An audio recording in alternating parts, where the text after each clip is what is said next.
Okay, folks, we'll bring the meeting to order. If we hadn't put this extra money. Okay, we'll bring the meeting to order. This is the annual meeting of the electors.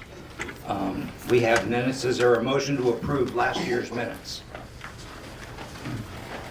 Chief Gordon Temple makes that motion. Is there a second? I'll second. Who? I second. Okay. All in favor? Aye. Opposed?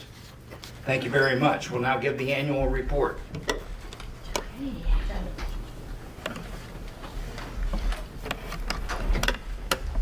Get nice and close. Okay. Okay. Whenever you're ready. I'm ready. All right, let's do this.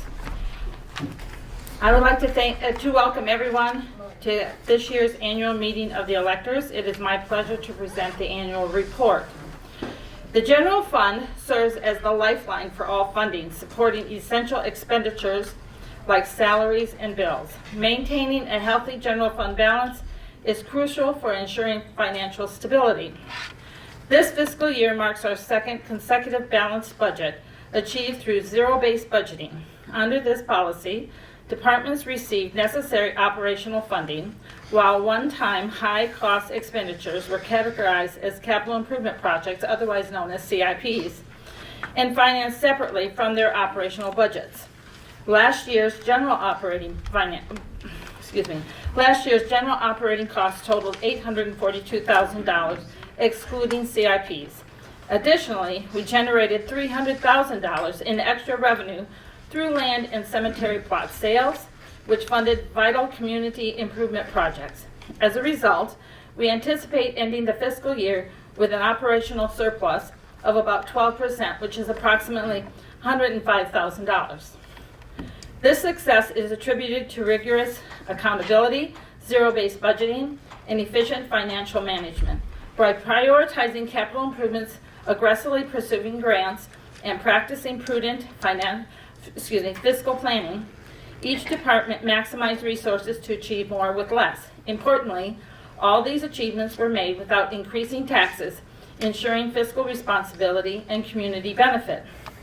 Note from Treasurer Dillahay: we have identified a number of township account balances that are inaccurate and have been for years. We are working to correct them, establish checklists, and month-long closing processes to reduce the risk of happening in the future. We have amended prior years' inaccurately filed payroll tax returns, corrected tax payments, and answered correspondence from the IRS and state of Michigan, reducing these events to zero. We expanded office hours from 4 p.m. each day, and we have office open on Fridays. We also have been open for business on select Saturdays to accommodate taxpayers who are not available during normal office hours. Note from Clerk Riesma: the clerk's office must be viewed as the oil that lubricates a machine. Without it, you have inefficiency and breakdowns. The board requires this assistance to run efficiently and effectively. Budgets, project tracking, assets, payroll, payables, financial reporting, tax reporting, cemetery, elections, park and meeting room reservation, board packets, meeting minutes, accounting, audits, grants, grant process, capital improvement projects, and the process for the CIPs, airports, roads, file systems, and record retention are all the clerk's responsibility. Problems resolved from previous boards. Workman's comp audits. We had 3 in 2023 versus a typical 1 per year. Tax returns refiled to avoid IRS payments. Personal credit cards were canceled, then replaced with community credit cards through C&B, then new reliable credit community card company found at PNC. New ballot containers replaced the illegal bags. Tax incremental financing reports. We did 3 in 2023 versus typically 1 per year for the DDA. Trailer parks tax payments reinstituted in 2023 and recovered for the last 5 years of non-payment. Office personnel. Our office staff and elected officials have exceeded their statutory duties to ensure effective operations. We hired our current administrative assistant with professional experience in office and elections assistance, crucial for managing 4 elections this year. Through cross-training, these professionals now work year-round, supported by volunteers on special projects, enabling our office to operate 5 days a week from 9 to 4. Cemetery improvements. Oak Hill and Ohioville cemeteries have seen significant enhancements, including improved grounds and renovated buildings at Oak Hill. We updated Pontum's cemetery software to serve as our master database with backup master cards. Increased and published fees covering operational costs, allowing us to effectively validate remaining burial locations. Elections. This year we managed 4 elections, potentially 7 days with early voting. Prioritizing the neglected qualified voter file was crucial. Over 200 voters were placed on residency verification. 22 deceased voters were removed, and 20 voters were disqualified due to residency changes. These steps significantly bolstered election integrity. Park and meeting room reservations. Developed a website status and notification process to provide more transparency and access than wall calendars. Police pension fund. 2 years ago, the police pension fund had a liability of almost $1 million. This year, we were able to make an additional $300,000 voluntary contribution to benefit the police, the township government, and the taxpayer. It should bring our underfunded liability down to approximately $550,000 range. Township record storage. The township records room was completely redone and organized, and appropriate records destroyed according to the Records Retention Act requirements. Thank you, Jan and Jay, for your reports. This has truly been a remarkable year for the people of Tuscarora Township. This board heard your concerns about the decaying and neglected infrastructure throughout the community loud and clear, and we made it the highest priority. With the help of many volunteers and dedicated board of trustees, this community has achieved significant milestones in improving roads, bridges, parks, road ends, cemeteries, township buildings, the airport, light, and sewers. So let's discuss roads. Club Road, long plagued by serious decay for decades, faced the prospect of being downgraded to gravel. This would not only have hampered traffic to the boat launch and Marina Park, but also posed safety concerns. We utilized federal COVID monies to complete this essential paving project. Nabinoy Road has recently been paved, benefiting users of the boat launch and enhancing the quality of life for residents by eliminating dust and potholes. Gravel and brining have been applied to unimproved roads township-wide, addressing washouts, potholes, and unsafe conditions. The township has provided the road commission with much needed funds for gravel and repairs, which will continue through October. Brining these roads helps control dust, a significant issue for residents living on these roads. Bridges. The bridge on Straits Highway has some minor issues underneath, including peeling concrete, wall paint that not only looks unsightly, but exposes the structure to salt and road debris. The County Road Commission has generously provided the necessary paint. Supervisor Kramer and his grandson Blake have already started scraping, and the township volunteers will finish the cleaning, scraping, and painting soon. River steps. Completion of the steps from River Street to Indian River is a significant achievement. While initial cost estimates were far off, ensuring safe access was paramount given the dangers posed by the deteriorating previous steps. The new steps are not only safe and ADA compliant, but also aesthetically pleasing, promising years of use. Parks. Quash Basin Park has many improvements thanks to a county grant. Volunteers and employees have been hard at work renovating the concession stand, bathrooms, and bleachers. Gravel has been laid on the driveways with more planned. The township's acquisition of a new dump-style truck promises long-term utility for our employees. Marina Park has had extensive gravel placement to reinforce parking areas, enhancing usability during wet weather, and improving overall parking conditions. Last fall, a dedicated group of citizens came together to beautify the Township Hall, river steps, Marina Park, boat dock, and boat launch areas, evident this spring with the blooming daffodils and tulips across the township. Over 2,000 daffodil bulbs were planted last year, with another 2,000 planned for this fall. Hideaway Park. Gravel has been added to correct mud and washout issues on the driveway, and a park-style grill has been installed, making the Park more accessible and enhancing its usability and atmosphere. Devo Beach Park. The wall between the beach and the grassy area has been extended, coupled with the ongoing exceptional maintenance efforts by our parks employees and the Parks Commission, ensures the parks remains pristine. Efforts are underway to secure a DNR grant for new restrooms, crucial when the sewer systems are constructed. Road ends. Access to our waterways via road ends is crucial for our citizens to enjoy lakes, rivers, and streams.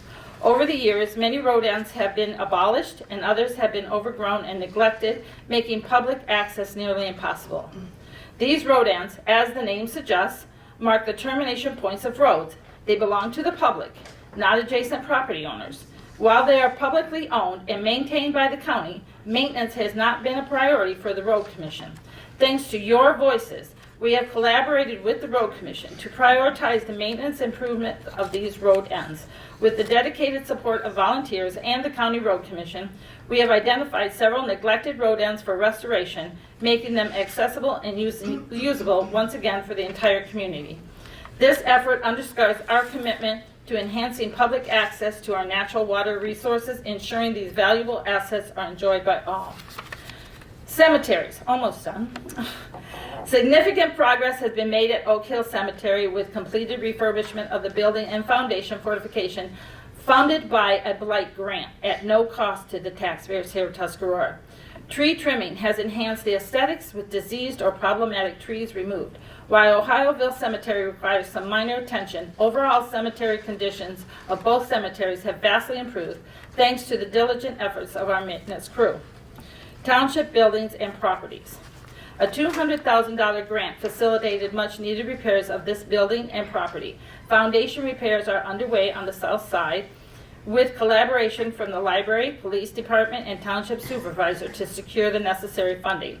The board successfully sold property in Commerce Park, which had been on the market for many years, along with the other township-owned properties that were not in use. The revenue generated from these sales have been instrumental in funding infrastructure projects. Housing and economic development. The shortage of middle-income housing is a significant challenge in our community, affecting professionals like teachers, nurses, and small business owners who struggle to find suitable housing options. This issue often forces families to relocate, disrupting community stability and cohesion. To address this pressing need, a developer has purchased land in Commerce Park with plans to construct housing specifically tailored to middle-income professionals. This initiative aims to retain local talent, foster community growth, and provide housing solutions that align with the needs of our residents. Furthermore, Tuscarora Township is establishing a municipal parking lot in a strategic location along the trail in Martha Street North. This area is conveniently situated near the downtown shopping district, making it an ideal location for a public parking facility. Preliminary engineering plans have already been developed, and efforts are ongoing to secure the USDA funding to move the project forward. Enhancing parking infrastructure not only supports local businesses by improving accessibility, but also enhances overall convenience for residents and visitors alike.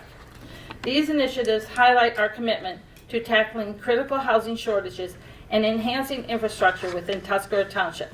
By addressing these challenges, we aim to create a sustainable and vibrant community that meets the needs of current and future residents for years to come. Let's talk airport. Volunteer hangar owners have been instrumental in maintaining and improving airport facilities, often donating equipment and labor. We hired a company to do the crack sealing on the runway, and some of the airport volunteers, along with Supervisor Kramer, rolled up their sleeves and got the line painting done, ensuring compliance with the MDOT aeronautics standards and securing funds for future airport improvements from timber sales. Other improvements. Blight enforcement continues to target trash, unregistered vehicles, and overgrown properties like those on Parking and King Roads. Removal of 2 mobile homes on Frontenac has mitigated blight issues at no cost to taxpayers. Community Dump Day, initiated last year due to public demand, will return again this August, offering free disposal services to residents. Broadband expansion efforts supported by various community entities are underway across Sheboygan County, including underserved areas in Tuscarora Township. The new VA clinic is operational, benefiting local veterans and the broader community. Additionally, Pat and Gary's Party Store have made significant contributions to our local economy and community vibrancy. Bigby Coffee will be operational soon with the paving of the parking lot. The Township Board meetings are now being broadcast live on YouTube for increased transparency and community engagement. For more information, please visit our website. Downtown Commercial Rehab District. Efforts are underway to establish a downtown commercial rehabilitation district, essential for securing MEDC grants and loans to support local business improvements. These initiatives demonstrate our commitment to enhancing our downtown area without increasing taxes. If the rehab district is passed, we look forward to working with all of our small business owners, including Mr. Jackway of North Star Gardens, on his proposed $6 million project. Sewers. We are in the process of fulfilling the most important citizen-driven project in the history of Tuscarora Township.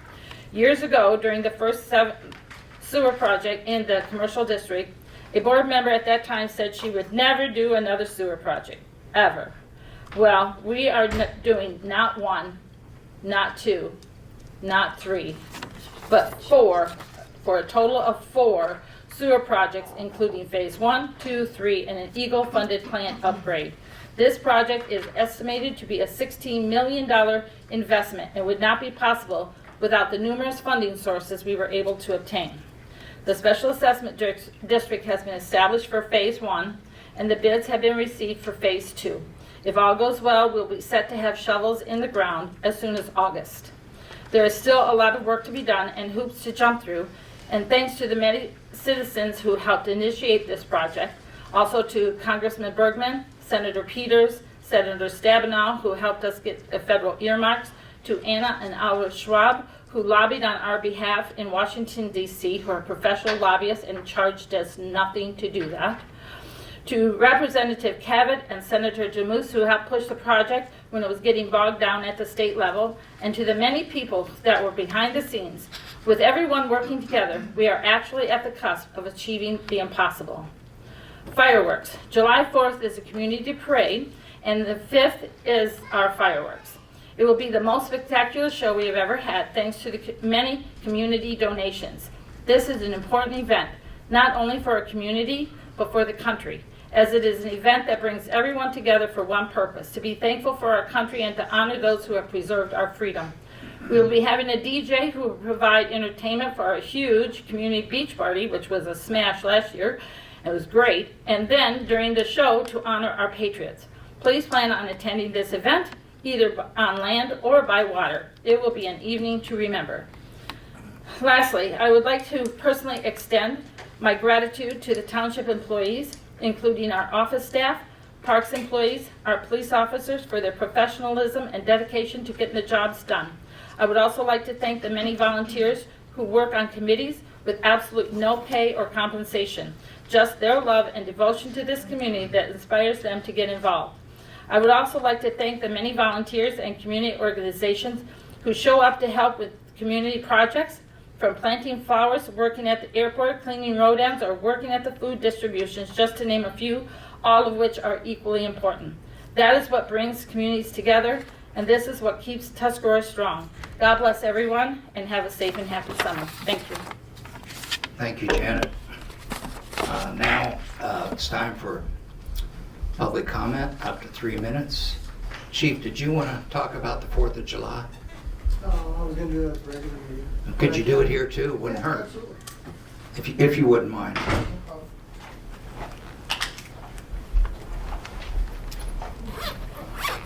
So this year, obviously we're expecting a very, very large show this year. Okay. So this year we're expecting a very large show this year, so we are going to be making some changes to how the 4th of July fireworks are done. Down at DeVoe Beach, we will be closing the parking lot to vehicle traffic after 3 p.m. If you have a handicap sticker or a handicap license plate, we are only going to allow the handicapped people to be able to drive down and park after 3. That has been one issue that has been a complaint for years for the 4th of July, is having the handicapped people have to park downtown and walk. So we're going to try that this year. Also, the Indian River itself is going to be closed for 15 minutes after the fireworks display are done. That's a 15-minute cool down period. I've had complaints from the sheriff's department who's out there on their boats and the DNR. As soon as the final finale happens, everybody rushes towards that river, and they have to fight to try and keep those boat traffic back. And that's actually a requirement by the fireworks, the people who shoot them off, that they have to have that 15-minute cool down period. So we're trying to get that out so people know that as soon as the grand finale is over, to just wait 15 minutes and then we'll open the river back up. Last year we had major issues with people parking in the no parking zone. So we're going to be really flooding that area this year. Be conscious where you're parking your cars. If you're in a no parking zone, that vehicle will be towed away. There's going to be help from the sheriff's department. They're going to come down with some of their marked units, plus all of my department's going to be working. So just be very conscientious as to where you're parking. Okay, and that's all I have. Thank you. Chief, I have a question. Can you tell them why we have no parking zones for ambulances and stuff? So yeah, the reason we do that is we have emergency vehicles down there. There's ambulances that are parked down there. There are fire trucks. We have to be able to get those emergency vehicles in and out in case of emergency. So Oaks Glen, last year we had so many vehicles parked on both sides of the road. It was literally one lane, and we would have never been able to get a fire truck down there or get a fire truck out of there because they were already there. So just be very conscientious as to where you're parking at, okay? Thank you. Thank you. Public comment?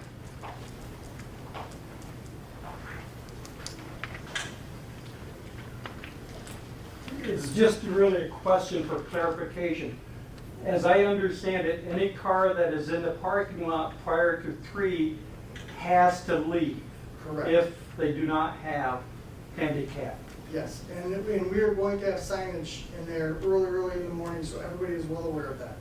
Up to 3 o'clock, we will allow people to come down there, unload their coolers or their tents and their grills and all that, but after 3 o'clock, it's going to be shut down. Thanks, Pat. Public comment, please. Anyone else? Sir? Would be helpful if you had a sign. Can I have your name, please? Mark Melvin. Mark, thank you. The sign on the river. We could put one at Columbus Beach there. Thank you, because yes, I'm going to do that. All right. In fact, the signs are being made, and very, very nice to meet you. My daughters speak very highly of you. Thank you. Any other public comment? Okay, thank you all for coming. Is there a motion from the electors to adjourn? So moved. Who was that? Jan Dillahay, second. Mrs. McGinnis, seconded. All in favor? Aye. Opposed? Thank you for coming. Sewer meeting in 7 minutes. What did Mark have?